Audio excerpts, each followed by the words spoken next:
O que uma mulher sábia pro senhor? Uma mulher que briga. Uma mulher que briga sem perder a beleza.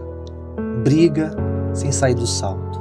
Briga sem perder a generosidade. Briga sem perder a bondade. Essa mulher... Rodrigo, essa mulher, água com salsicha? Sim, senhor, sim, senhor, sim, senhor, sim, senhor, sim, senhor. Não tem nada de sabedoria. É omissão.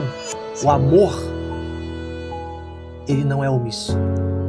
Então a sabedoria dessa mulher nasce nessa capacidade, porque a mulher sábia vai precisar ser forte. Sim. Pra quê? Pra brigar pelos ideais, pelo que é reto, pelo que é justo. Essa mulher sábia vai formar um homem forte e honrado.